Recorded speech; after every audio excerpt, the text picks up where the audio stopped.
بسم الله الرحمن الرحیم اللهم صل علی محمد و آل محمد وعجل فرجهم. قدرمنو کتونکو السلام علیکم ورحمت الله وبرکاتہ. ورځنی حدیث سره ستاسو په خدمت کې حاضر یو. امام صادق علیه السلام فرمایي المؤمن اخو المؤمن کالجسد الواحد. یو مؤمن د بل مؤمن رور دی او مؤمنان په خپلو کې داسې دي لکه یو بدن. ان اشتکا شیئا منه وجد علم ذلك فی سائر جسده.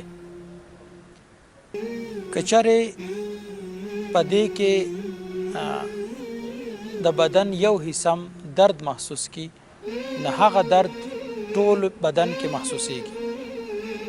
لکه څنګه چې د بدن غړي ټول یو بل سره تړلي دي، همداسې مؤمنان په خپلو کې ورونه دي او خپلو کې تړلي دي. و ارواحهما من روح واحد، او د هغوی روحونه له یو روحه دي.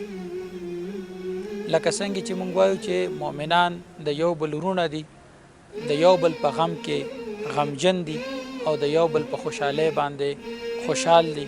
کله چې یو مؤمن ته تکلیف وي نه پکار دی او ضروری ده چې نور مؤمنان هغه تکلیف حس کی، دغه تکلیف احساس کی، دغه درد احساس کی. لکه څنګه چې یو بدن کې یو غړی کله خوږ شي، لکه پښه خوږه شي یا لاس خوږ شي یا سترګه خوږه شي، نو ټول بدن د هغې درد احساس کوي.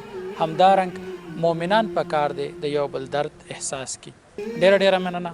د الله په امان.